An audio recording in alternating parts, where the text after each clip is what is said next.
Welcome, friend, to another quiet journey with the sleepy historian.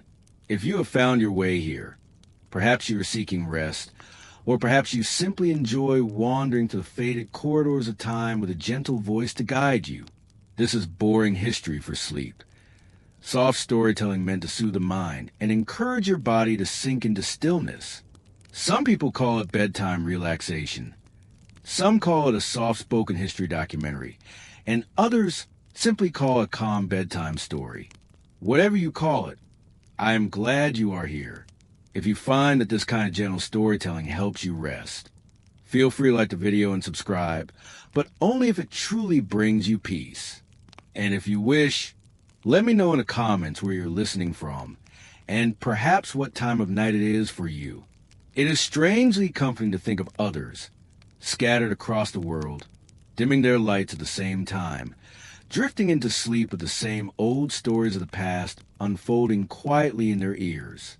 Tonight, we will wander into the world of ancient Athens, not as grand generals or famous philosophers, but simply as ordinary people strolling through its markets. Imagine yourself stepping carefully along the worn stones of the agora, the great square of the city.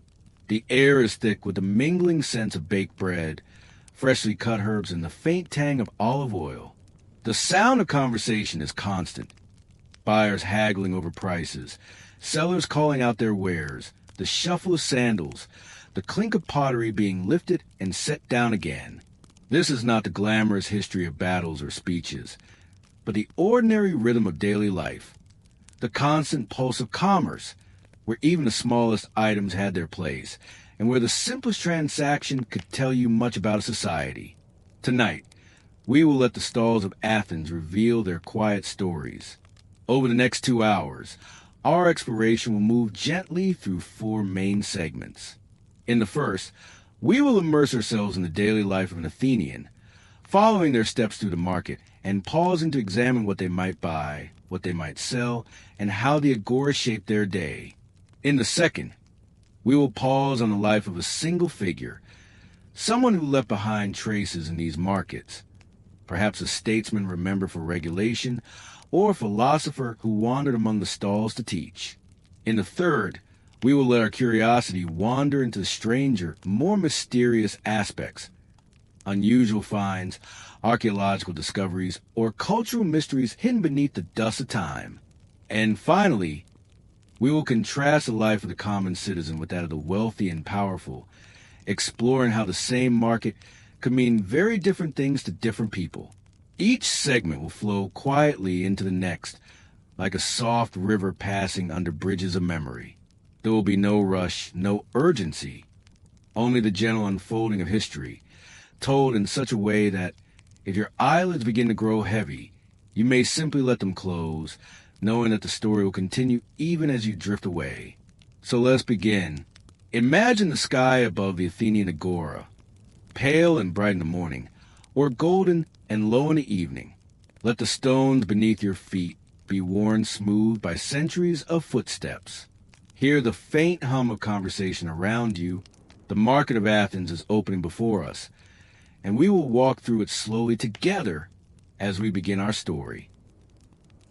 Imagine yourself at the edge of Athens on a clear spring morning. The sun has only just begun to rise above the horizon, spilling its light across the low hills that frame the city. The air is cool, carrying a faint dampness from the night, but it is already alive with sound.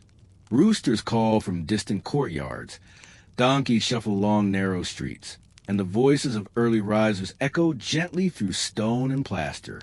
You join the quiet stream of people moving toward the heart of the city, the agora, the great marketplace.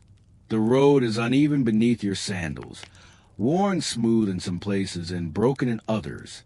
Around you, walls are washed in pale lime, doors painted with faded color, and the faint smell of smoke drifts from hearths where morning meals are being prepared.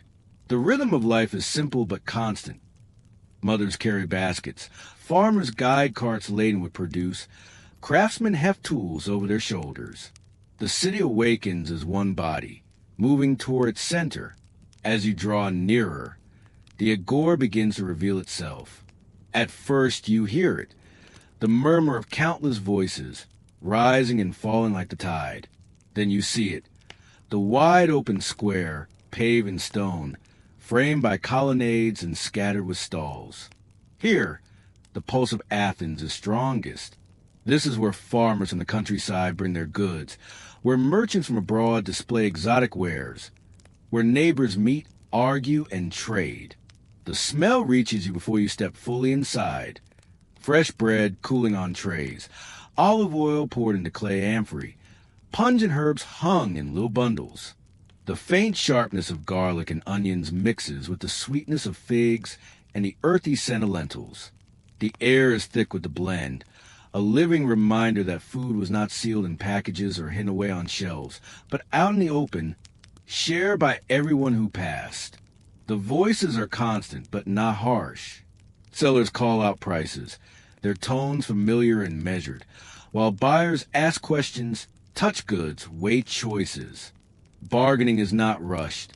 It is a ritual, repeated every day, a rhythm of give and take that binds a community. Imagine standing before a farmer's stall, baskets of chickpeas, barley, and millet at your feet. He measures a portion carefully, pouring the grains from one vessel to another with the slow precision of someone who has done it thousands of times. Coins pass between hands, not many, but enough to sustain another day. Nearby, a baker's stall offers simple loaves, round, crusted, and fragrant.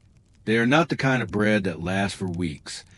They are meant for today, for the next meal, for immediate life. You pause to imagine the comfort of such a loaf, broken open while still warm, dipped into oil, perhaps shared with family before the midday heat. In the market, bread is not just food. It is a symbol of daily rhythm, a reminder of the fragile but enduring cycle of sowing, harvesting, baking, and sharing. The agora is more than food. There are tools on display. Iron nails, small bronze knives, clay pots of every shape. Each one is simple, and yet each tells a story of work, of use, of survival. The potter who shaped the clay, the smith who hammered the iron, the shepherd who sheared wool to be woven into cloth. All their labors converge here. Nothing in the marketplace is idle. Everything has a purpose. And still, as you walk slowly through, you see not only trade, but community. Neighbors stop to speak with one another, discussing news, gossip, or family matters. Older men gather near shaded stoas, leaning on staffs, speaking of politics in low, steady voices. Children dart between stalls, chasing each other, their laughter light against the deeper hum of adult voices. The agora is both commerce and conversation, necessity and leisure. You might pause at the sight of imported goods. From across the seas, traders bring strange objects, Egyptian papyrus, Syrian glass, or Persian spices. Their colors and textures are striking, but their presence is quiet. They are curiosities, small windows into distant worlds. Yet for most Athenians, they are admired more than purchased. Still, they remind the city of its place within the wider Mediterranean, connected by trade routes that carry both goods and stories. And through it all, time moves slowly. The shadows shift, the sun climbs higher, and the square grows busier. But there is no urgency. The agora does not demand haste. It is a place where the rhythm of life unfolds at its own pace, steady and predictable. Each morning is much like the last, and yet each is filled with countless tiny variations. A different conversation, a new stall, a new face among the crowd. If you listen carefully, you may even hear the faint sound of a lyre from a nearby corner, a street performer offering music in exchange for a few coins.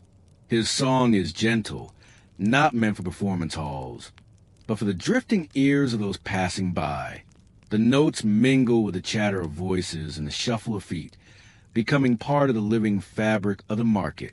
And as you stand there, taking the smells, the sounds, the textures, you begin to sense what the agora truly was. Not only a place of exchange, but the very heartbeat of Athens. Every loaf of bread, every bundle of herbs, every whispered conversation contributed to the life of the city. And in this quiet imagining, you walk slowly among them, part of their rhythm, part of their world, even if only for a while. As you continue your quiet walk to the Athenian agora, you notice that every corner seems to carry its own world of goods. The market is not a uniform space. It is a tapestry of specialized stalls, each offering its own necessities and curiosities, arranged in patterns that only daily repetition can create. Imagine pausing near the food stalls first, where the colors of fruits and vegetables draw the eye. You see piles of figs, their skins dark and slightly wrinkled, holding a sweetness that was cherished in Greek households. Beside them are dates and dried fruits, imported luxuries, though sometimes found in small amounts even here. Grapes, both fresh and dried into raisins, are heaped in shallow baskets. The fruit stalls carry not only nourishment, but comfort.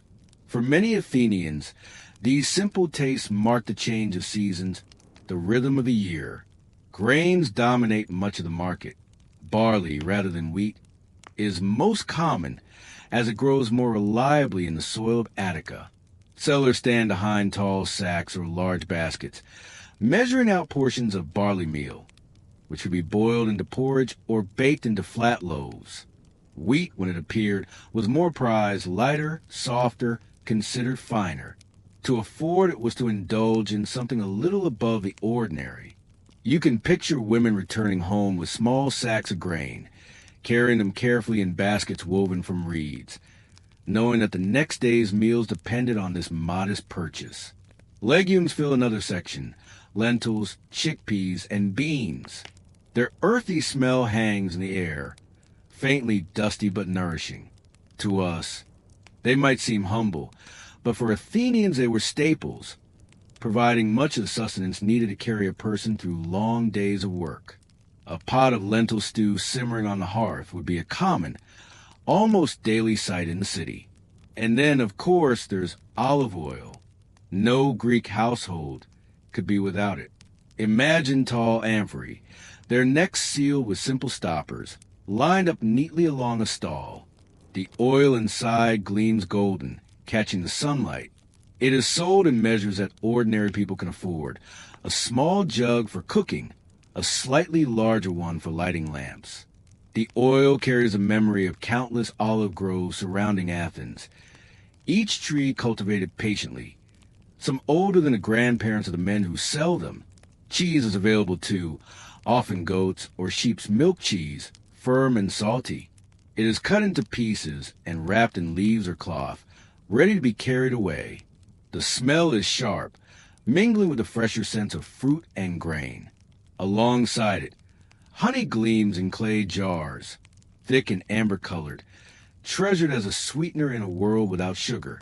Imagine dipping bread into it. The simplest indulgence, a sweetness that connects you directly with the work of bees in the Attic countryside. But food is not the only thing the Athenian market has to offer. Walk a little further, and you encounter the meat and fish stalls. Fish especially is common, brought in from a nearby coast and rivers. Laid out on wooden boards or hanging from hooks, they vary in size and kind. Small anchovies and sardines, affordable to many; larger, prize fish that only wealthier citizens might purchase. The smell is strong, mingling with salt and brine. Yet in the bustle of the market, it is simply another familiar note in the air. Meat, on the other hand, is rarer. It is often linked to ritual sacrifice, when an animal is offered to the gods and portions of it made available afterward. In the market, you might see cuts of goat or sheep, but they are not an everyday purchase for most. Meat is a reminder of festivals, of religious duties, of occasional abundance rather than daily fare. Beyond food, there are textiles. Women linger near stalls where wool is sold, not finished garments, but raw wool, spun thread, or simple woven cloth. The colors are muted, often undyed or faintly tinted with natural shades of brown and cream. Here, practicality reigns. Each thread will one day become part of a cloak, a tunic, or blanket. In a society where women's work often centered on the loom, these stalls are not just places of purchase, but gateways into countless hours of labor home. Pottery is everywhere. Small cups, wide bowls, amphora for storage, all lined up in rows. Their shapes are familiar, repeated endlessly, and yet each is slightly unique. The hand of the potter visible in the curve of clay or the uneven edge of the paint. Some are purely functional, plain and undecorated, while others carry painted figures, horses, vines, gods, turning an everyday vessel into a small piece of art. You can imagine someone carefully selecting a cup, turning it over in their hands, weighing not only its usefulness, but also its beauty. Even animals appear in the marketplace.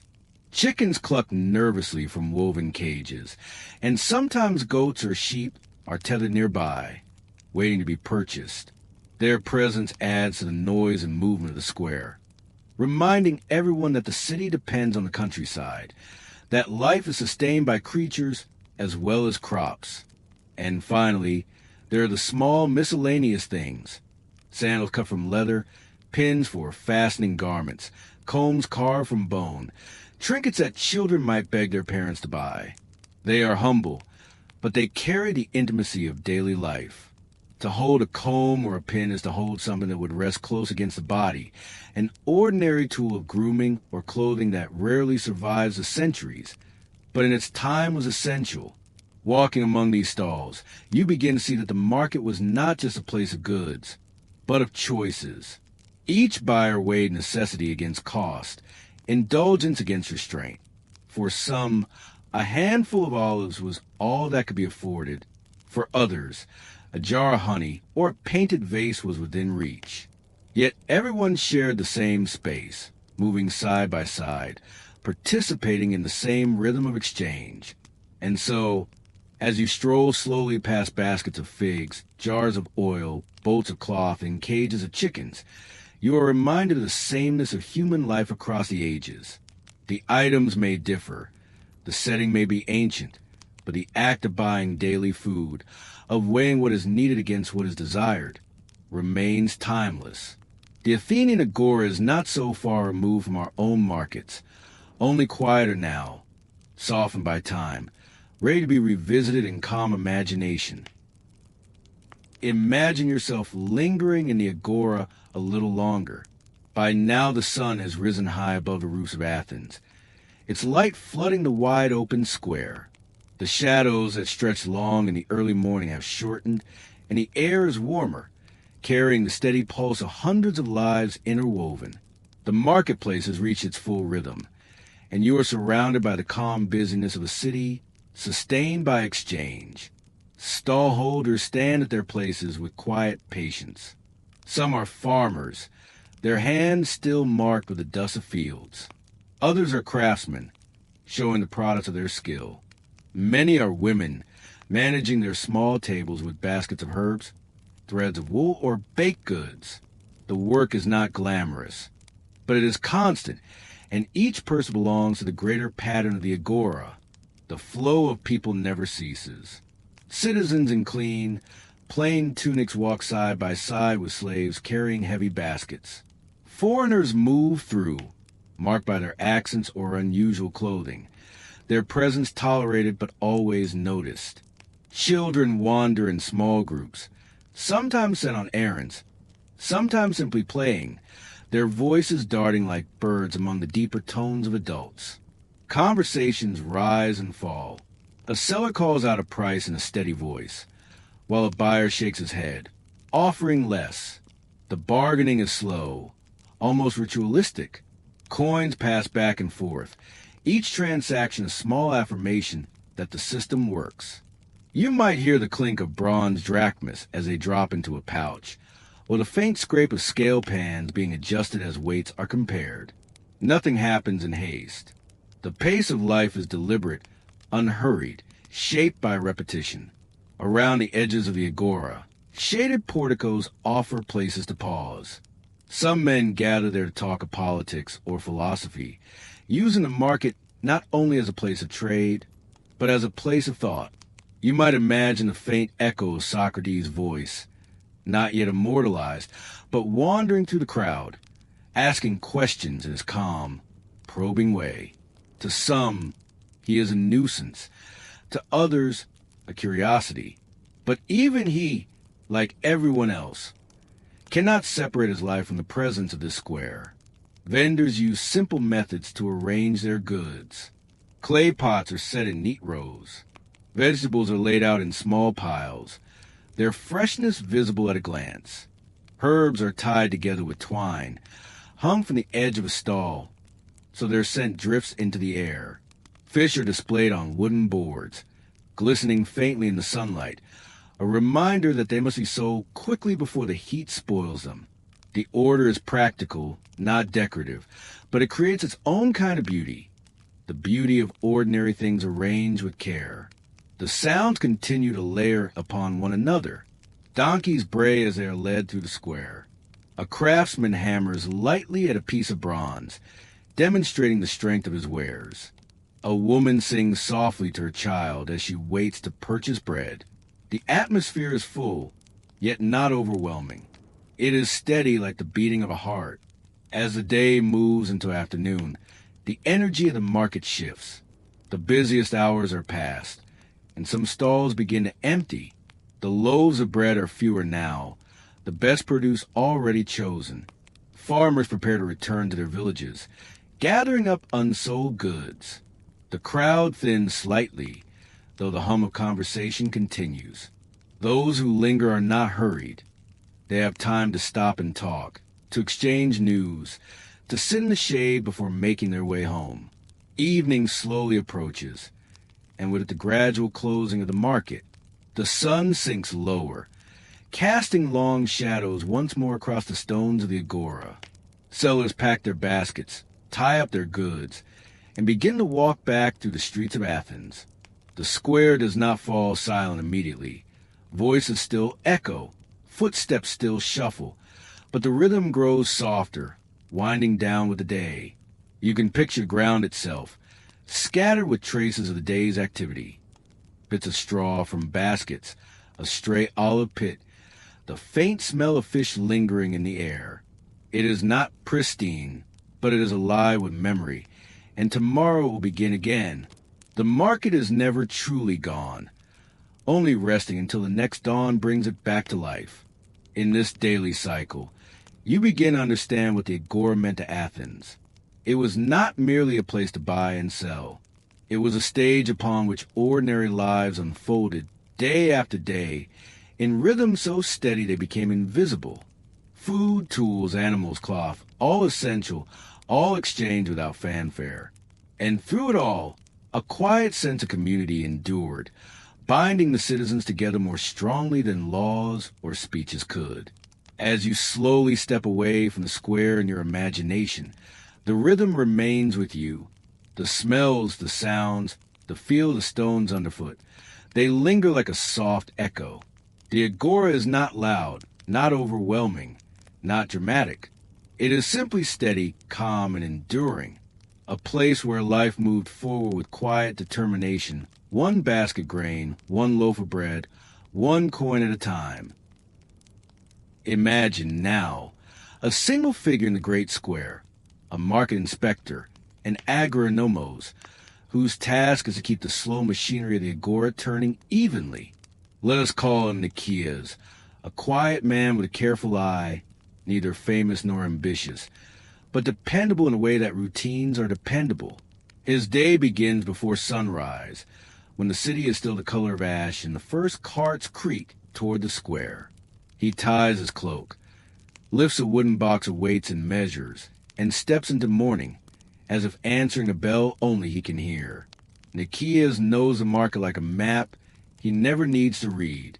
He follows paths that exist only because feet have made them, cutting from the fish stalls to the herb sellers, pausing at the potter's tables where cups stand like small moons. He does not hurry. He listens. Where others buy and sell, he comes to notice. In his box are little standards that promise fairness. Bronze weights worn smooth by countless hands. nested measures for grain and oil, a cord marked by careful knots for measuring cloth. He carries them quietly, because rules work best when they feel natural. He has learned that the best enforcement in the agora is not loud, but predictable, almost gentle. At the fish stalls, he stops first, partly because the work there is urgent. The morning air carries the faint salt of the sea, and the sellers lift their catch onto boards that glimmer briefly. Nikias nods to them and watches the scales. If a weight looks doubtful, he tests it with the calm of a teacher who repeats a lesson every day. Sometimes a pan tilts too quickly or a counterweight has been shaved down. He does not scold.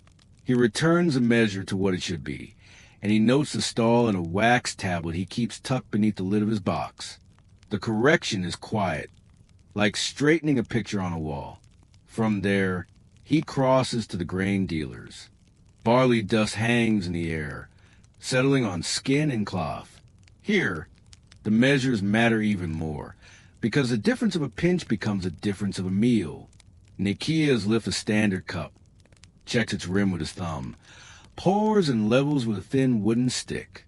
Buyers watch his hands. Sellers accept the verdict. The exchange is simple. No speeches, no threats, only fairness placed gently on the table. He knows that the market survives on trust. Most people do not cheat. They need to return tomorrow and the day after, and a reputation that bends too far will finally break. Yet Nikias' presence is a reminder that the city itself stands behind each scale and measure. He is a face of the law that is neither cold nor distant, but human and steady. When disputes arise, and they do, he listens to both sides. He asks the same questions in the same order until complaint lies smooth and straight. Yet the market is not made only of transactions. It is made of people who bring their whole lives with them.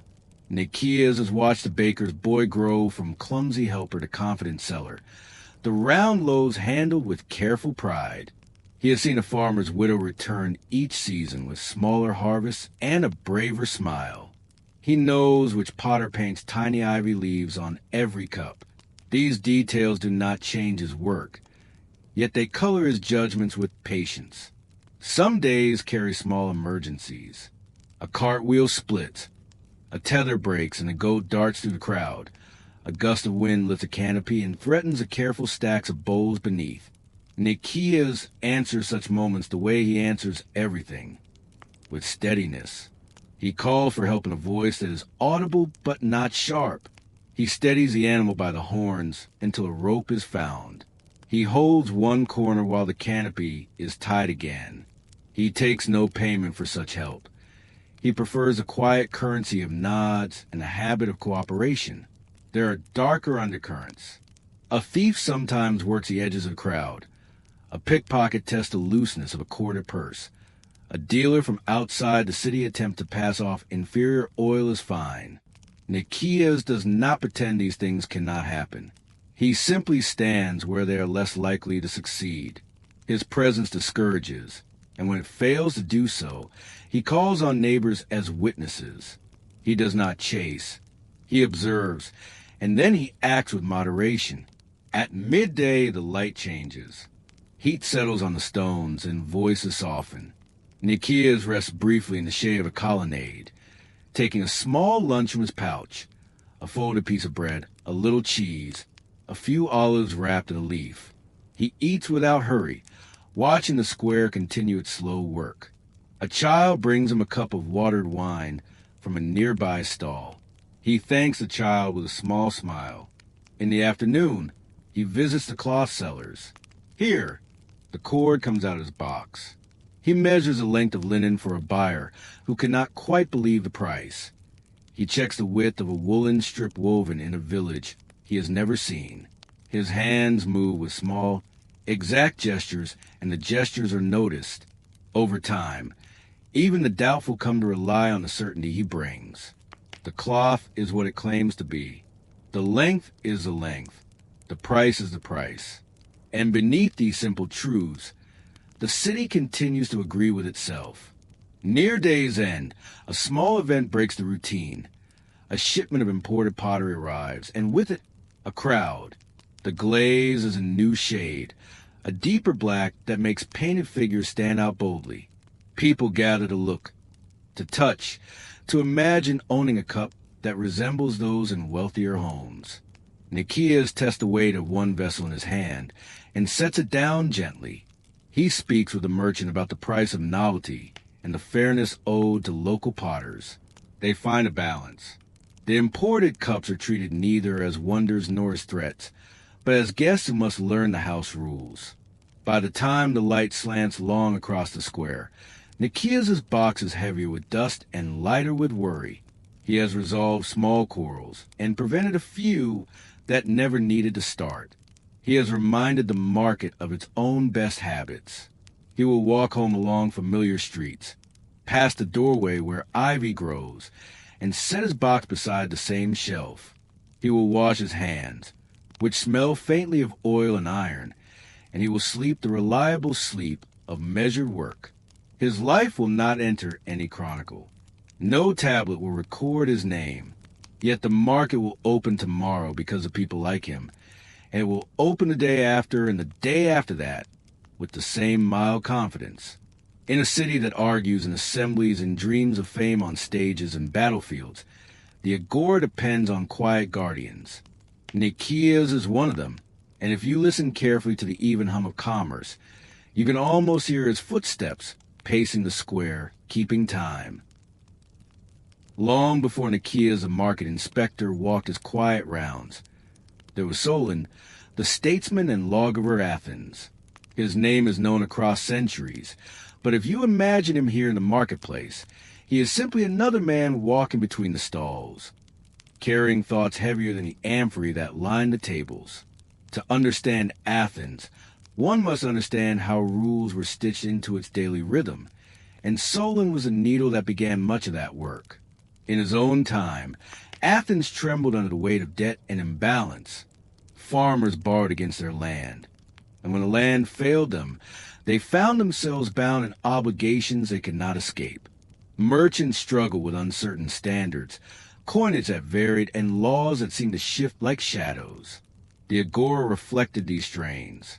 A stall might open one week and vanish the next.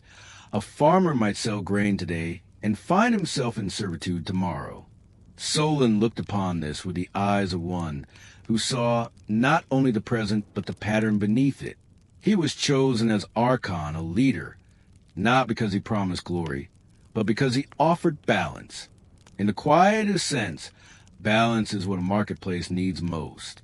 Solon's reforms were not storms that swept away the past.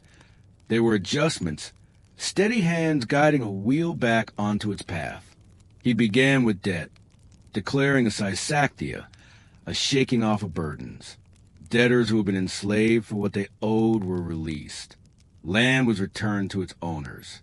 It was not mercy in the dramatic sense, but a restoration, a leveling of ground so that the city might walk forward without stumbling at every step. The marketplace felt these reforms immediately. Where one suspicion lingered between buyer and seller, a new confidence began to grow. Farmers could bring their grain without fear that the very harvest would be seized by creditors. Merchants could stand behind their tables knowing that the laws of the city, though stern, were not chains designed to crush them. Solon did not stop with debt. He turned to weights and measures, the quiet instruments of fairness. In Athens before him, these tools varied from place to place. A pound in one village was not a pound in another. A measure of oil here was not the same there. Trade could not grow in such confusion. Solon ordered standards to be established, measures agreed upon, weights aligned.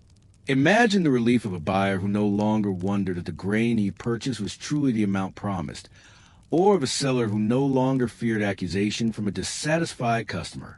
The agora gained a shared language, expressed not in words but in the balance of scales and the filling of vessels.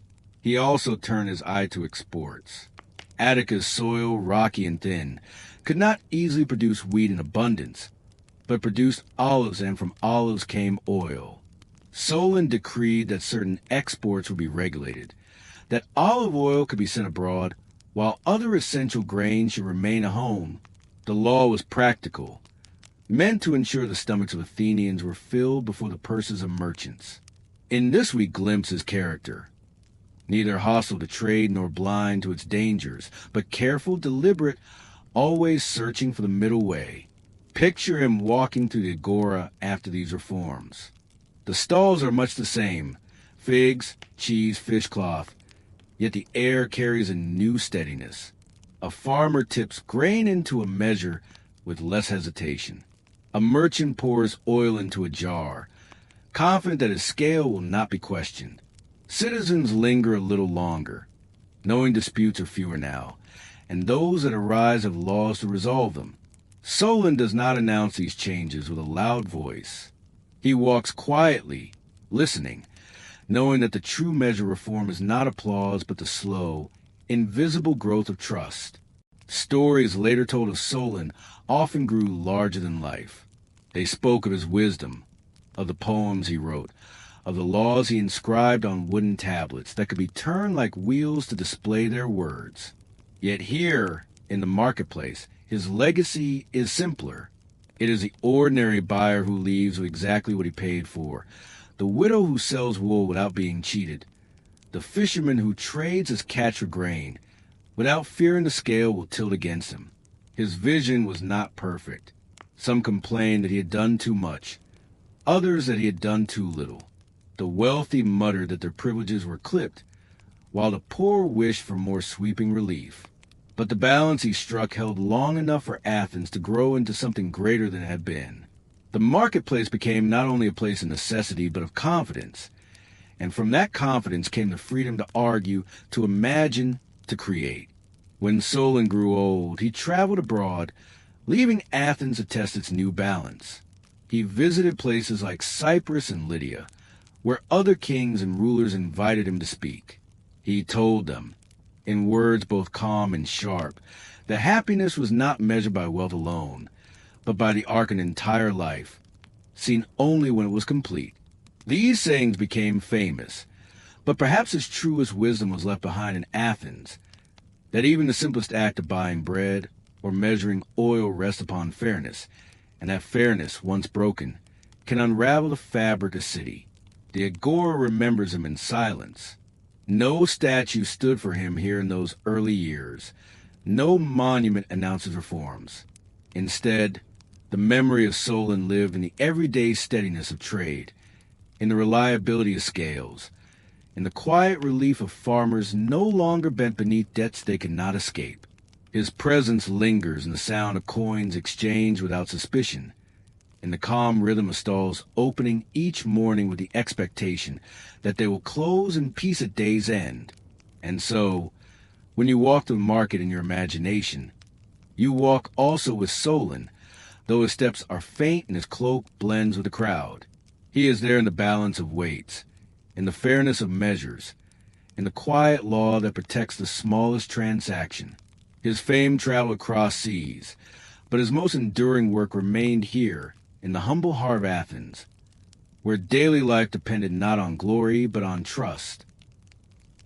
After the time of Solon, and long after the laws had been carved into the memory of the city, the Athenian marketplace took on another role, not only as a place of trade, but as a place of thought. Here, among the jars of olives and piles of fish, philosophy walked with bare feet and asked its endless questions. The figure most remembered in this role is Socrates, the philosopher who made the agora his classroom. If you imagine a market in those days, the sights and sounds are much the same as always. Vendors cry out their prices, children weave between tables, buyers inspect fruit with critical eyes. Yet among them is a man who does not sell and does not buy. He moves with a kind of restless stillness, approaching groups with questions rather than coins. He is not young, his features plain, his clothing simple.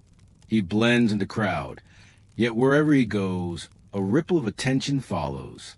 Some sigh in irritation, others smile in anticipation, for they know what is coming.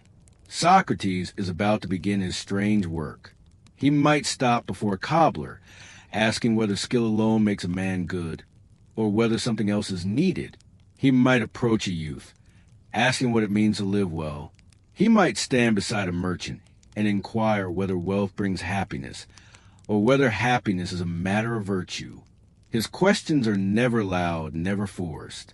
They flow like water into conversation, gentle at first, then persistent, wearing down certainties. Those who listen often find themselves tangled, realizing that what seemed obvious becomes slippery once examined. For Socrates, the marketplace was not a distraction from philosophy. It was its natural home. Here was the full range of human life. The poor and the wealthy, the skilled and the idle, the hopeful and the disappointed. All of Athens crossed paths in the agora, and in their voices and choices lay the questions he cared about. He needed no lecture hall, no scrolls or elaborate tools. His philosophy was born from dialogue, and the market gave him an endless supply of partners. Imagine him pausing at a stall where fish lie in neat rows on woven mats. He asked the seller, "What is it to sell well?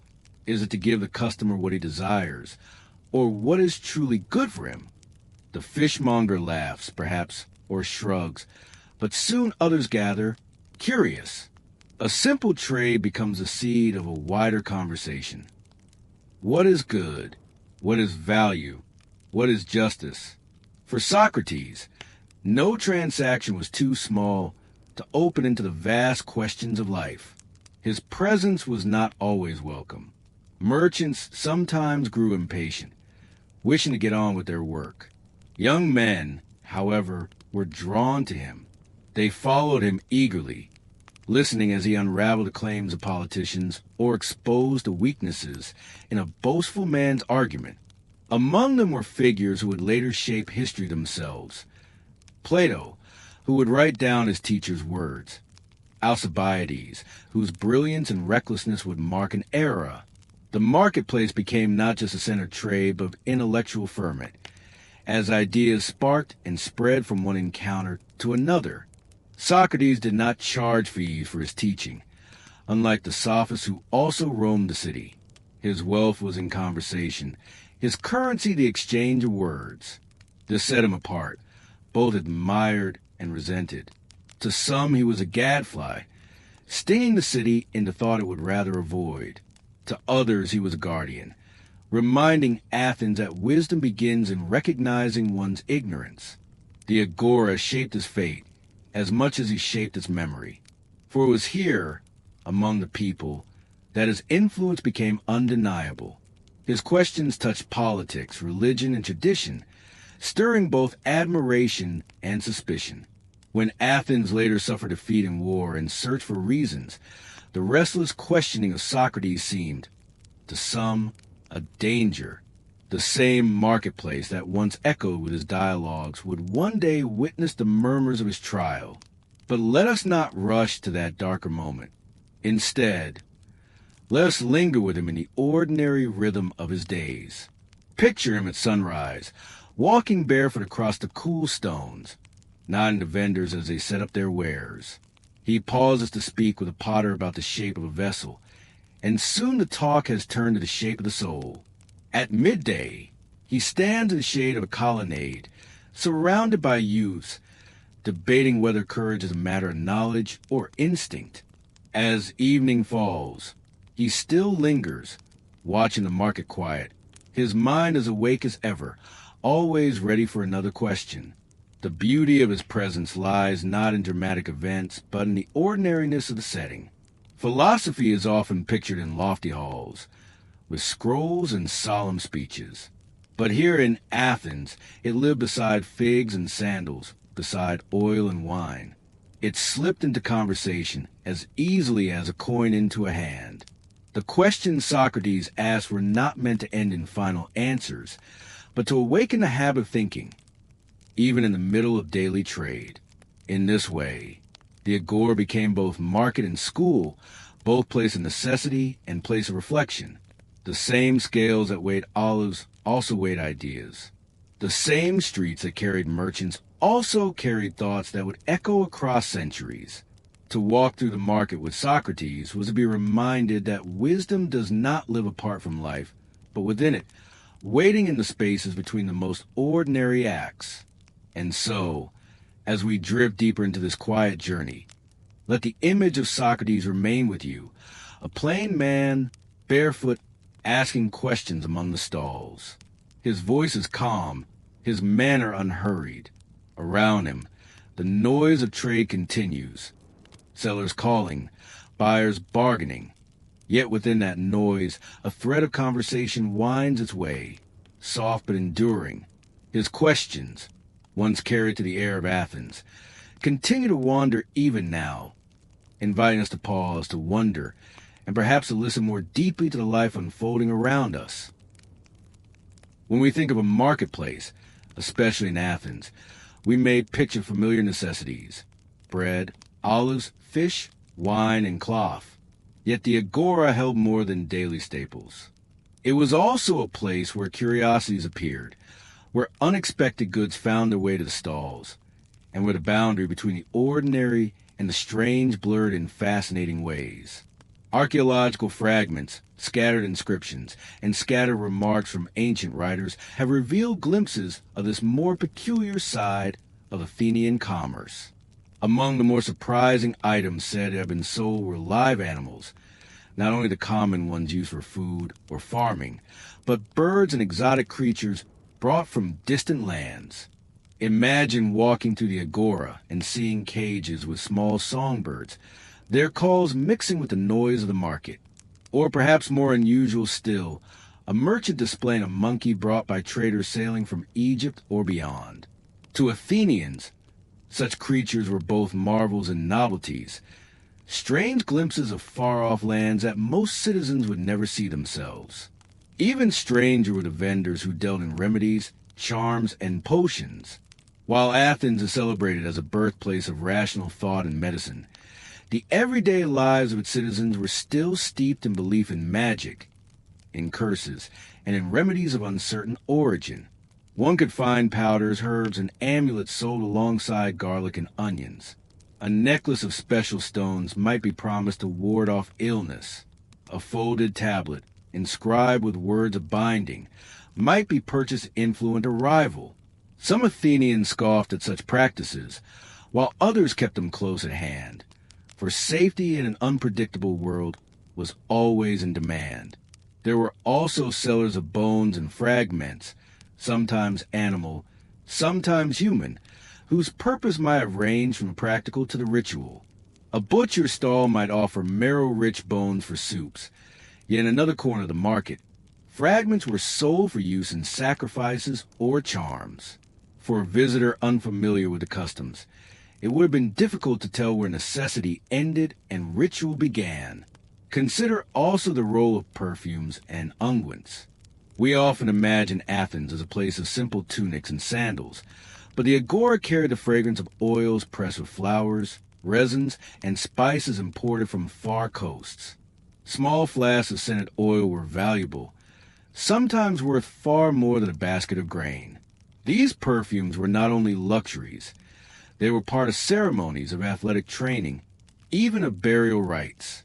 To purchase, one was to bring into one's home a fragment of the wider Mediterranean, a connection to Egypt, Cyprus, or the coast of Asia Minor. Not all strange items were exotic imports. Some were products of Athens itself, things so ordinary to the Athenians that we hardly notice their strangeness now. Take, for instance, small clay tokens and miniature figurines, often found in the ruins of the market. Some may have been toys, others ritual offerings, others simply markers of a purchase or a promise. To hold one in the hand is to touch something both playful and mysterious, a fragment of meaning whose full story is lost to us. There are also records of certain vendors selling scrolls, bits of writing, or oracles written on small slips of material. Imagine, in the midst of all the tangible goods, a stall where words themselves were the wares. Some might have been practical, copies of decrees, notices, or poetry. Others were mystical, offering predictions or guidance. The idea of buying a piece of destiny, wrapped in a few lines of text, adds an almost dreamlike quality to the bustle of trade. We cannot forget the sellers of remedies for animals, either. In a society so dependent on donkeys, oxen, and horses, entire stalls might have been devoted not to human needs, but to the care of beasts. Strange mixtures of herbs, oils, and powders were given to animals for strength or healing. To an outsider, such a stall might seem filled with odd smells and curious jars, but to a farmer, these were lifelines for survival. Archaeological traces even suggest the sale of pigments and dyes, some made from plants, others from minerals, and still others from insects. Bright red made from crushed cochineal, deep blue from lapis, rich yellow from saffron. All these could be found, ready to color cloth, pottery, or even walls. For Athenians, color was not merely decoration but meaning. Certain hues carried associations with status, ritual, or civic identity. To walk past a dye seller's stall was to pass a rainbow captured in jars and powders, waiting to be mixed with water and brush. And then there are the oddities that we can barely place. Ancient writers mention odd trinkets, devices of no clear use, or tools whose purpose was known only to the maker. Such phrases leave us wondering, were these small inventions ahead of their time? Were they jokes, novelties, or personal experiments laid out for sale? Every marketplace has its share of curious objects that invite more questions than answers, and Athens was no exception. Perhaps the most mysterious of all are the curses and charms hidden beneath the stones of the agora. Archaeologists have found small lead tablets, inscribed with binding spells, buried in wells or slipped under the paving. These were not sold openly. Yet one imagines that somewhere, someone in the marketplace offered the service of inscribing them. To commission such a tablet was to ask the gods or darker forces to act on one's behalf, to bind an enemy in court, to sour a rival's business, or to win the affection of another. That such objects were found in the very heart of Athens reminds us that even in a city of philosophy and democracy, unseen beliefs thrived in secret. All these details create a picture of the Athenian market that is richer, stranger, and more human than the simple list of goods we often imagine. It was not merely a place of bread and olives, but a place of marvels, curiosities, and mysteries. Exotic animals beside everyday goats, perfumes beside garlic, charms beside scrolls. A place where necessity and wonder met across a wooden table, where a coin could buy not only food, but also a fragment of the unseen world. As we drift in thought through the strange assortment, let the image form quietly. A stall of figs, beside it a stall of charms, a cage of birds singing above the clink of pottery, the sharp scent of herbs mixing with the sweetness of oil. The marketplace of Athens was a world in miniature, and like the city itself, it carried both the ordinary and the extraordinary within its walls. The agora of Athens was more than a place of exchange. It was a living stage upon which every belief, every superstition, and every unspoken fear of the city could find its place. Beneath the noise of bargaining and the smell of olives, there existed a world of whispers, hidden practices, and strange encounters that modern eyes may find both puzzling and fascinating. One of the most striking discoveries in excavations of the Athenian marketplace has been the presence of cursed tablets, thin sheets of lead, etched with words intended to harm, bind, or influence another person. These were often folded tightly, pierced with nails, and deposited in wells, graves, or cracks in the earth. Imagine the stillness of night in the agora after the stalls are closed, a figure kneeling by a dark corner, slipping such a tablet into the ground. Who were these people? Merchants trying to gain an advantage over rivals? Lovers desperate to win affection? Litigants hoping to sway the courts? The agora was not only a marketplace for goods, but for human hopes and darker desires, channeled through these secret transactions. Equally fascinating is the evidence of oracles and fortune-tellers who worked among the stalls. While the grand temples of Apollo at Delphi or Dodona were far away, ordinary Athenians still sought glimpses of the future closer to home. Small booths or tables may have offered simple prophecies, a phrase written on a strip of parchment, a symbol drawn in sand, or an interpretation of the movement of birds flying overhead. These local oracles would have been part performance, part commerce, and part ritual, and everyday spirituality woven into the hum of trade. Then there were the healers and sellers of potions. Some operated openly, offering herbs and poultices recognized by the community. Others, however, dealt in mixtures of a more secretive kind. Powders that promised strength in court, drinks that promised love, ointments said to protect against curses. The agora was a place where practical medicine and magical thinking met, where the line between physician and sorcerer could blur in the eyes of a hopeful customer. Animals also carried their share of mystery. Beyond the chickens, goats, and fish, which were staples of life, there are hints of stranger offerings. Dogs, for instance, appear in records as items of sale, though their purpose was not only companionship, but sometimes ritual. Certain festivals demanded the sacrifice of dogs, an act that to modern sensibilities feels unsettling, yet to Athenians was part of their complex relationship with gods and tradition. Even donkeys and mules, beasts of burden for farmers, could carry symbolic weight in ceremonies, their presence in the market echoing with more than practical significance. Equally curious are the figurines and small objects uncovered in the ruins of the agora. Some are toys, others appear to be ritual objects, and still others resist clear explanation. Tiny terracotta animals, miniature vases, small human forms. Each may have had a role in play, in devotion, or in personal ritual. For the archaeologist holding one today, the uncertainty is part of the wonder. Were they sold as charms, as playthings, or as offerings to be left at shrines? The answer may well be all of these, for the boundaries between sacred and ordinary life in Athens were never firm. There were also itinerant performers and entertainers who wandered the marketplace, their art itself becoming a form of commodity. Jugglers, storytellers, and musicians sometimes stationed themselves at the edges of the stalls, hoping for coins dropped into a small bowl. For Athenians, such performers were more than amusement. They carried songs from distant regions, tales of myths retold in new voices, and sometimes sharp political commentary, disguised in humor. To stumble upon such a performer in the midst of a shopping trip was to be reminded that the agora was not only a place of trade, but of culture, of shifting voices and ideas. And what of the philosophers themselves? The agora was a favorite place for many to hold conversations, engage students, or challenge passers-by with questions.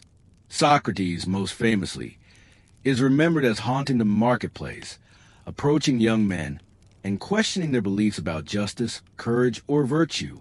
To buy fish or bread in Athens was not merely a matter of commerce. One might return home having been pulled into a debate that left the mind as stirred as the stomach.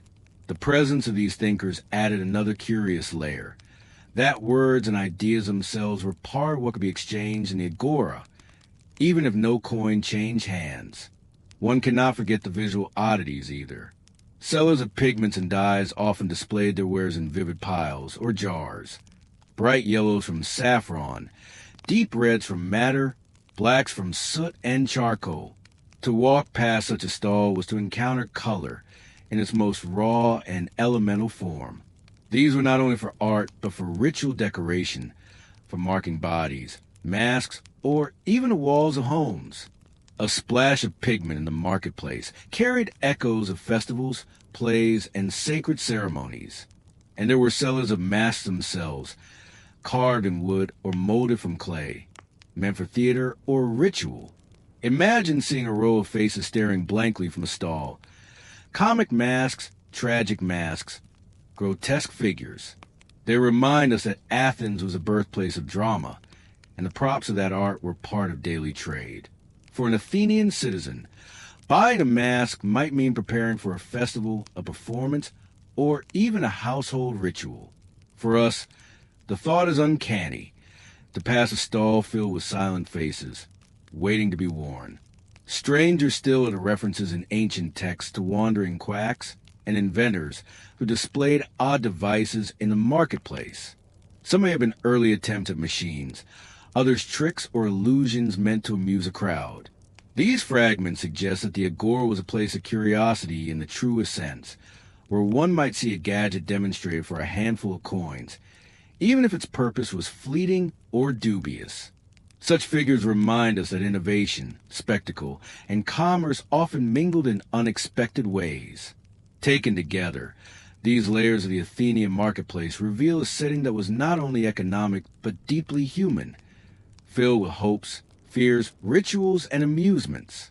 Bread and fish might have sustained the body, but curses, charms, masks, and performances fed the imagination, the longing, and the uncertainty of life.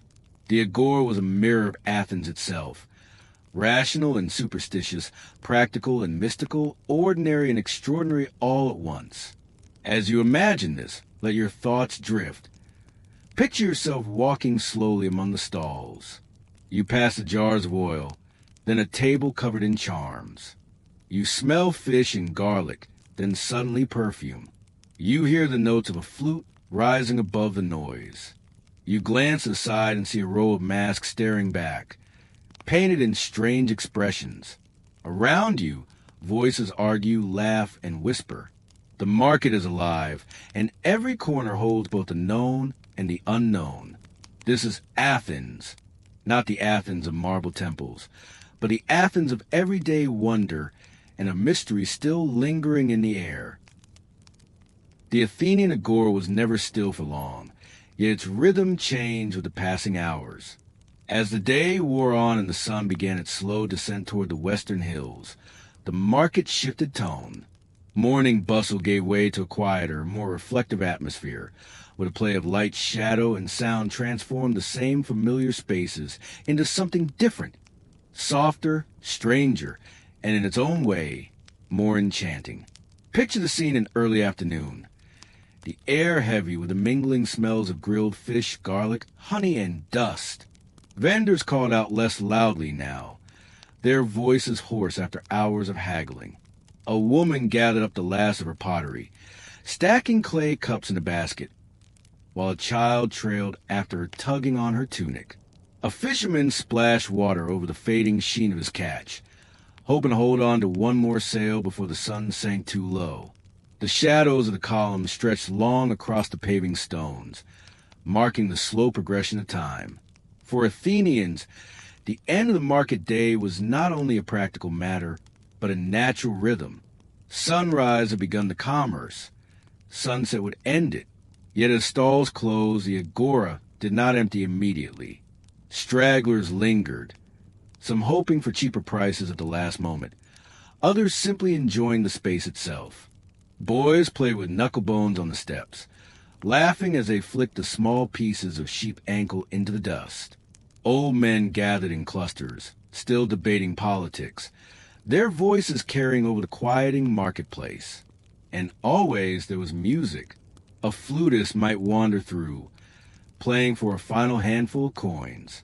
The high, reedy notes of the aulos, the double-piped flute, would float strangely in the cooling air, weaving between the fading cries of merchants and the laughter of children.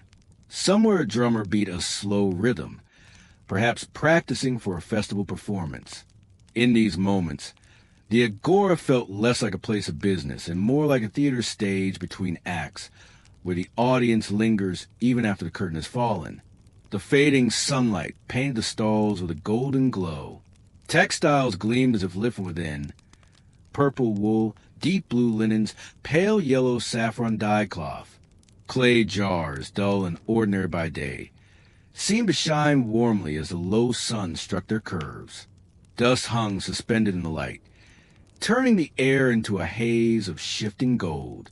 For Athenians who lived so closely with the natural cycle of day and night, this glow may have carried meaning as much spiritual as practical, a reminder that the gods, too, passed their gaze over the city as light waned.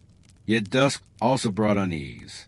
Shadows deepened in the colonnades, and the same corners that had been safe in daylight now seemed to hold secrets. Watchmen began their rounds, for the agora at night could attract thieves, wanderers, or worse. Archaeological evidence suggests small shrines and boundary stones marked sacred spots within the marketplace, serving as both religious symbols and reminders of order. These stones may have taken on added weight at dusk, when Athenians were most aware of the fine line between the ordered life of the city and the uncertainty of the night. It was at these hours, too, that religious rituals might appear. A priest could be seen passing quietly with attendants, carrying offerings to a nearby altar. Citizens returning from a market might stop at a small shrine to Hermes, god of trade and travelers, leaving a token of thanks for safe business and safe passage home. Such gestures remind us that the agora was not abandoned to the darkness without a final acknowledgement of the divine. Food sellers often extended the day with fires. The smell of roasting meat, onions, and barley cakes rose into the cooling air, attracting late customers or passers-by who had delayed their meals. Picture a small brazier glowing red, a man turning skewers while smoke curled into the twilight. These were moments of warmth and community, where eating together bound Athenians in a way that outlasted the day's commerce. For a traveler entering the city at dusk, the sight of such fires and the hum of voices would have been a sign of life, a belonging of Athens itself. Equally evocative are the animals that remained. Donkeys brayed as they were loaded with goods for the journey home. Dogs nosed at scraps left in the dust, tails wagging as children slipped them bits of bread. Birds fluttered over empty stalls, pecking at spilled grain. The marketplace was never truly silent. It carried the after-echo of the day's energy, softened but still alive. As true night approached, lamps began to appear. Small clay vessels filled with oil were lit and set on tables or carried in hands. Their flickering flames cast pools of light, fragile against the wide darkness. Imagine walking to the agora, then. Patches of brightness where people clustered, surrounded by great stretches of shadow. The familiar became strange, and the marketplace that had been practical by day turned into a place of shifting impressions, half seen and half imagined.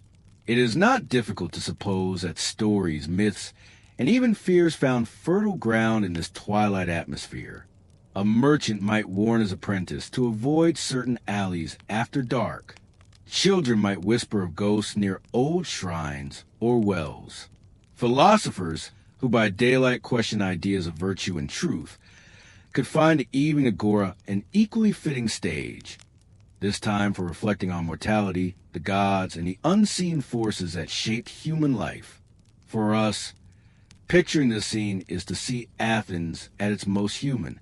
By day, the agora was commerce, debate, and civic order. By dusk, it was poetry, uncertainty, and imagination. The two belonged together, for Athenians lived both in the tangible world of trade and in the intangible realm of gods, fears, and beauty. As you let this image settle, think of yourself walking slowly out of the agora. Behind you, the last lamps flicker, voices fade, and the air cools. Ahead lies the city, with its narrow streets and homes glowing faintly from within. You turn once more to glance back. The columns stand tall in the deepening night, silent witnesses to the life of the day just past. The agora sleeps, yet only until dawn, when it will awaken again, alive with voices, footsteps, and the endless rhythm of Athens. When we think of the Athenian agora, it is tempting to picture it as an equal meeting ground, a place where all citizens brush shoulders regardless of status. And in some sense, this was true. Farmers, potters, and bakers mingle with generals, poets, and politicians. Yet the differences between common citizens and the wealthy elite were always present, woven into the fabric of the market as visibly as the threads in a woven cloak. To understand Athens fully, we must linger here and observe how the same marketplace carried very different meanings depending on who entered its space. For the ordinary Athenian, the agora was necessity. Imagine a modest farmer arriving early, carrying a basket of figs or jars of olive oil balanced across his shoulders. His purpose was direct: to sell enough to feed his household, perhaps to barter for goods he could not produce himself. His sandals were worn, his tunic plain. Each sale mattered, for without it the family might go without.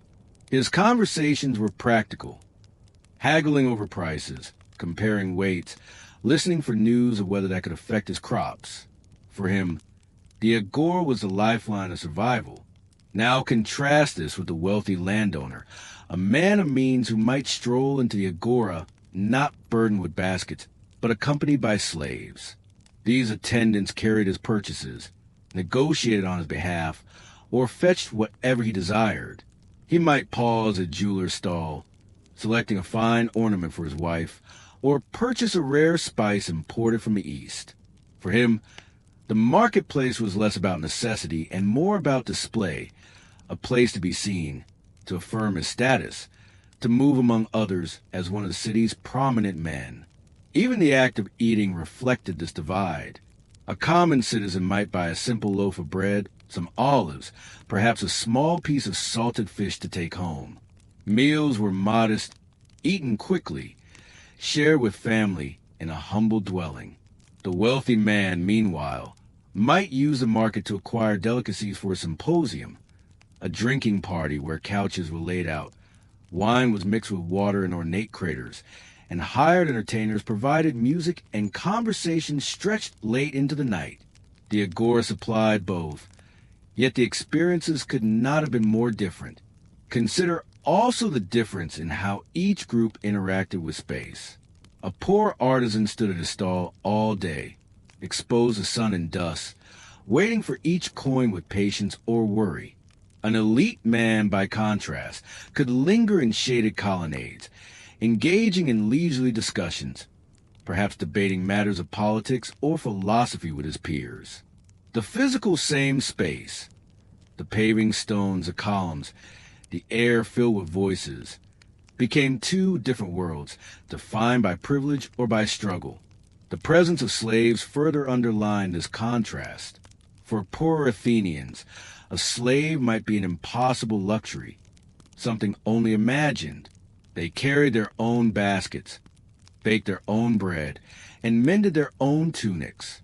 Wealthy citizens, however, rarely lifted their own burdens. A train of attendants marked not only convenience, but status, a moving advertisement of wealth. In the marketplace, where so much was about visibility, such distinctions mattered. To be seen without slaves might lower a man's reputation. To be seen with many confirmed his influence. Yet despite these differences, the agora still acted as a point of contact, where lives brushed against each other in subtle ways. The wealthy man's symposium required the wine pressed by a farmer, the bread kneaded by a baker, the pottery shaped by a craftsman. The poor man's daily bread might be made from grain imported on ships financed by wealthy traders. Each depended on the other, however unevenly, and the marketplace revealed this interdependence more clearly than any speech or law. Archaeological finds emphasize this complexity. Simple terracotta cups lie side by side with fragments of fine painted vases, both uncovered from the same layers of soil. Everyday cooking pots, blackened by fire, are found near delicate perfume bottles imported from abroad. The ground of the agora holds a material record of both lives, the humble and the extravagant, scattered together in a way that speaks to the shared, if unequal, use of the same space. And yet, the perception of the agora differed. To the common man, it might represent opportunity, a chance to earn, to buy, to provide. To the elite, it represented influence, a place to make connections, to display refinement, to gather followers. The same stones carried two stories, overlapping but never identical. Religion, too, reflected this divide. A poor farmer might make a small offering, a coin, a sprig of herbs, as shrine to Hermes, hoping for luck in trade. A wealthy citizen might sponsor an entire sacrifice or dedicate a costly statue, ensuring his name lived on in marble.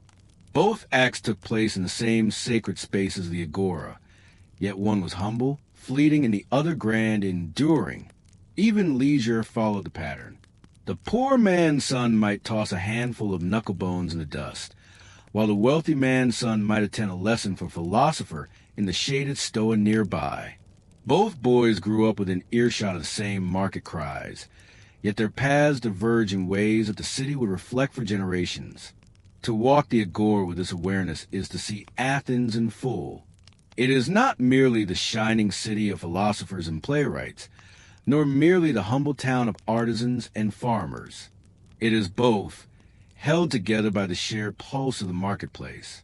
The dust of the paving stones bore the footprints of every class, each leaving their trace, each shaping the story.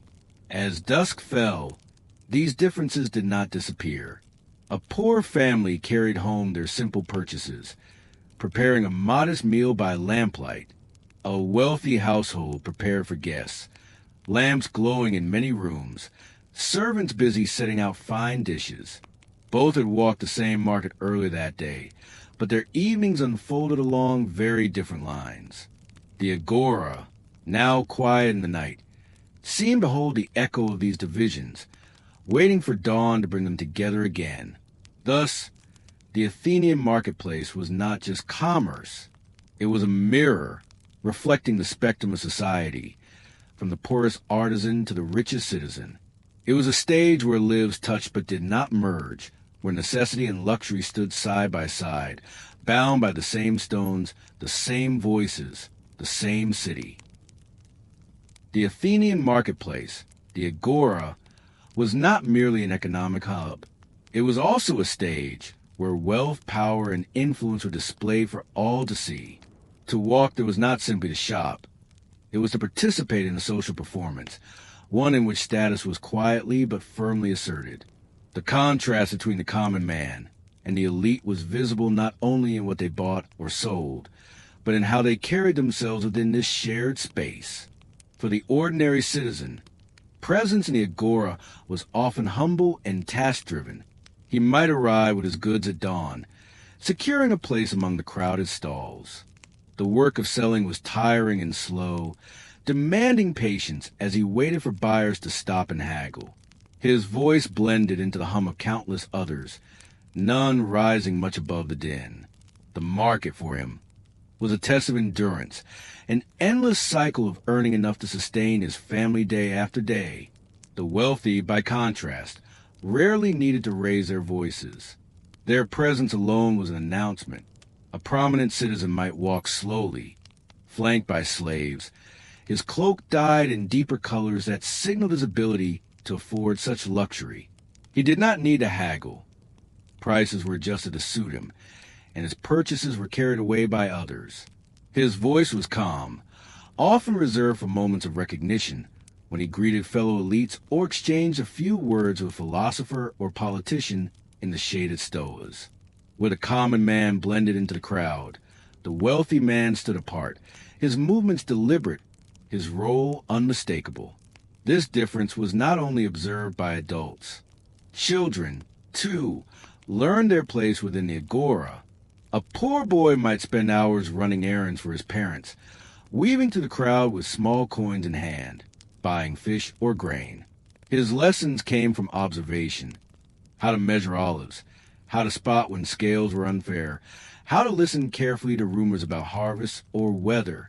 A wealthy boy, however, might attend the agora for entirely different purposes.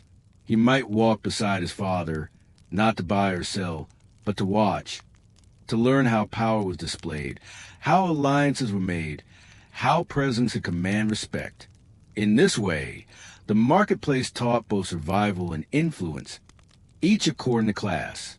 The architecture of the agora itself seemed to serve these differences. The open stalls suited the sellers of bread, fish, and pottery, who needed space for their wares. The colonnaded stoas, cool and shaded, seemed designed for more leisurely pursuits of conversation, teaching, or political gathering. To stand in a stoa was to be visible, a man of enough standing to linger without labor. To stand at a stall was to be busy, a man tied to necessity. The very stones enforced a divide. Politics added another layer. The marketplace was not just for goods. It was also where assemblies were announced, where decrees were posted, where speeches might ripple through the crowd. For the common man, these moments were a chance to hear news, to understand decisions that would affect his taxes or his duties. For the elite, however, such gatherings were opportunities, moments to display rhetorical skill, to sway opinion, to leave an impression on the city's memory. One man listened, another commanded. Both were present in the same place, but their experiences diverged entirely. The agora's role as a center of justice deepened this contrast. Courts and official buildings were nearby, and disputes often spilled into public view. A common man might be called to defend himself in a minor case, perhaps accused of failing to repay a debt or breaking a trade agreement. His presence was anxious, uncertain, tied to the risk of fines or penalties. An elite man, on the other hand, might appear in court as a speaker, delivering long, artful arguments, using law as another arena for influence. For him, the judicial aspect of the agora was not a burden but a platform, a way to enhance reputation. Even religion played its role in this performance. Temples and shrines dotted the agora, and offerings were visible to all. A poor man's sacrifice might be a handful of barley or a small cake, placed quietly and with humility. A wealthy man's dedication could be extravagant. A bronze statue, a carved stele, something designed to endure. Each offering was seen by others. Each became part of how a man was remembered. Here again, the line between devotion and display blurred, and the marketplace bore witness to both. Consider also the way conversations unfolded. A poor artisan might spend his day exchanging practical talk. How to fire clay, whether the grain shipments had arrived, what prices were fair. His words circle necessity. The wealthy citizen, however, might spend his time discussing philosophy, politics, or poetry. His conversations were not about survival, but about ideas, the shaping of culture itself. The agora allowed space for both, yet the gulf between them remained wide. Archaeology confirms this layered reality. Excavations reveal humble tokens used for small transactions, lying not far from inscribed stones announcing decrees of a city. Simple cooking vessels are found alongside elaborate imported cups designed for elite banquets. The soil preserves the coexistence of lives that rarely intersected beyond these fleeting moments of proximity. At sunset, the stage of the agora shifted once more. The poor carried their unsold wares home, weary from a day spent in dust and bargaining. The wealthy retired to their homes, where the evening's entertainment awaited. Yet the market lingered in memory for both. For one as a struggle of survival, for the other as a theater of influence. Thus, the Athenian agora was not just commerce, not just politics, not just religion. It was a living performance, one that reflected the structure of society with clarity. The same stones carried two worlds at once, woven together but never fully blended. To walk through that space today, even in imagination, is to hear both voices at once, the murmur of necessity and the measured tones of power. As the day deepened in the Athenian agora, the differences between rich and poor became increasingly visible. The longer one observed, the more one realized that the marketplace was not merely a place of exchange, but a mirror of inequality. The very ground underfoot carried stories of both comfort and struggle, coexistence and contrast. For the ordinary laborer, the market was a test of endurance. A potter might rise before dawn, his hands already dusted with clay, carrying his wares in a simple basket. Each sale brought him closer to paying his rent, feeding his children, or purchasing fuel for his hearth. His interactions were practical, sometimes desperate, often cautious. A single coin mattered, and a wasted hour was costly. His day in the marketplace was defined by necessity.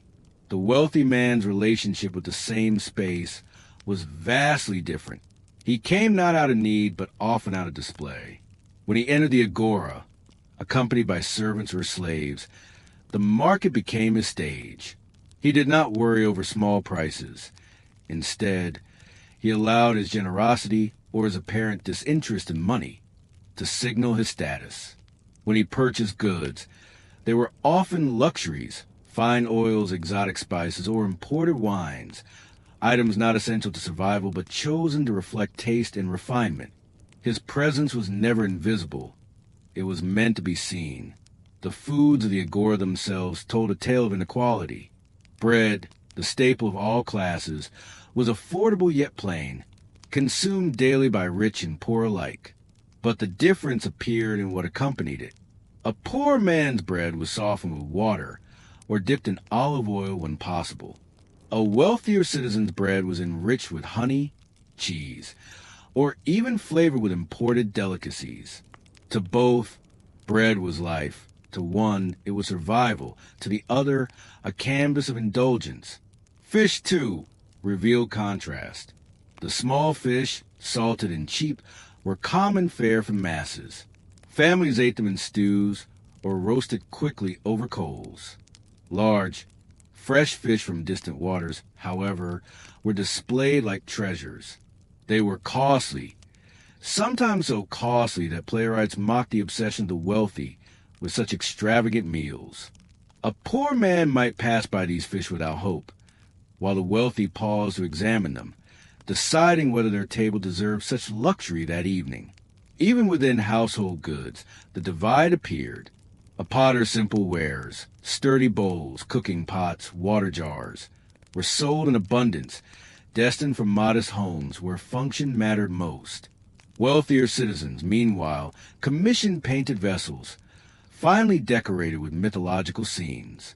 These objects were not only tools but symbols of education, culture, and status. The agora thus displayed both the necessities of survival and the luxuries of prestige, often side by side. The behavior of buyers reflected these differences, too. A poor man haggled fiercely, counting his coins, calculating whether he could spare an extra obol. A wealthy man might refuse to haggle altogether, letting his refusal itself display his confidence. To bargain was to admit limitation, and limitation was what the wealthy wished to avoid revealing. Sellers, knowing this, adjusted their approach. They pressed the poor, argued and debated. With the wealthy, they flattered, softened, and often yielded quickly. But perhaps the starkest difference lay not in goods, but in time. The poor man's time belonged to necessity. Every hour spent at the agora was an hour away from craft or labor. He moved quickly, his errands stacked upon one another, his mind always alert to the weight of survival. The wealthy man's time, by contrast, was expansive. He lingered in the stoas, listened to speeches, debated philosophy, or simply strolled, his presence more symbolic than functional. The marketplace for him was not an obligation, but a leisurely stage, a place to be seen, a backdrop for influence. Children reflected these contrasts just as vividly. The son of a poor man might carry baskets, run errands, or help with stalls, learning early the responsibilities of survival. His education came not in schools, but in the rhythms of trade, in the calculation of weights and measures, in the haggling of coins. The son of a wealthy man, however, walked through the agora as a student of power. He listened to his father's conversations, observed gestures of respect exchanged among elites, absorbed the unwritten rules of influence. Both children grew up under the same Athenian sky, yet the market prepared them for entirely different futures. Religion in the agora echoed this division.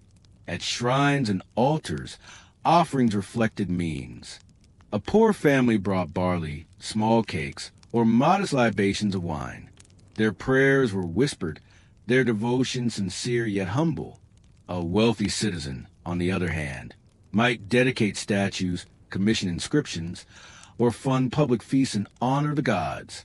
These acts were simultaneously religious and political, intertwining piety with prestige. The gods in the agora received both the whispers of the poor and the monuments of the wealthy. As the sun descended, the day's contrast came into sharper focus. The poor carried unsold were his home with worry. Would tomorrow bring enough customers? Would the family's food stretch another day?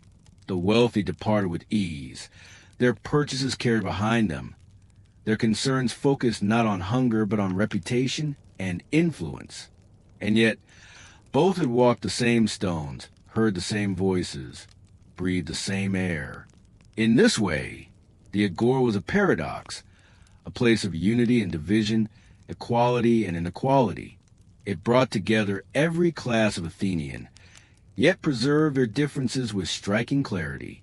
To stand in its center was to witness Athens in miniature, the city's strength and diversity, and its constant reminder of disparity. Archaeological remains confirm this dual reality. Excavations reveal both cheap clay tokens for everyday purchases and fine inscriptions celebrating wealthy dedications. The soil holds coins of small value alongside fragments of luxury goods. History itself preserves the traces of both struggle and abundance written into the earth. The agora, then, was not simply a marketplace. It was Athens distilled, a single space where humanity's contrasts unfolded side by side, where survival and influence brushed shoulders daily, where the quiet endurance of many met the visible presence of the few. And as the stars began to prick the sky above Athens, one truth became clear. The agora was not only about what was bought or sold, but about what it revealed. In its stones lay the story of a society, rich and poor, humble and grand, walking together, yet worlds apart. And so, dear listener, our quiet walk to the marketplace of Athens comes to an end. We have wandered among the stalls, heard the murmur of voices, and imagined the scent of bread, herbs, and oil lingering in the air. We have paused with philosophers beneath shaded colonnades, watched merchants arrange their goods, and followed the footsteps of countless Athenians across the worn stones of the agora. Now, the stalls are closing. The lamps of the city flicker faintly against the night sky. Where once the square was crowded with voices and footsteps, now there is only stillness. The stars above Athens shine in silence, the moonlight resting softly upon marble columns and broken fragments of history. As we leave the agora, it is worth remembering that history is not always about great battles or powerful rulers. Sometimes it is about ordinary places where ordinary people live their lives. A loaf of bread sold, a jug of oil carried home, a coin exchanged with care. These small acts, repeated over centuries, created the rhythm of life that sustained a civilization. And tonight, by imagining them, we have walked not only in the footsteps of Athenians long past, but also in the pattern of humanity itself. For even though the centuries separate us, the marketplace reminds us that people everywhere, in every age, share the same needs: food, connection, conversation, and meaning. Perhaps this is the quiet gift of history, that it allows us to see ourselves more clearly, to realize that we are not so different from those who came before. The agora has grown silent, but its lessons remain, carried gently across time, waiting for those who pause long enough to listen. As you rest now, let these images fade gently into the background of your thoughts. Imagine the night sky over Athens, the soft hush of the city falling asleep, and the empty stones of the marketplace glowing faintly in the moonlight. Let the stillness settle over you, calming your breath, loosening the last tensions of the day. Thank you for joining me on this slow journey through history. It has been a quiet pleasure to share this story with you, and I hope it has brought you a measure of peace. For now, allow the noise of the day to fall away, just as the market is closed. May your night be restful, may your dreams be gentle, and may you wake refreshed when the morning comes. Good night, dear listener. Sleep well.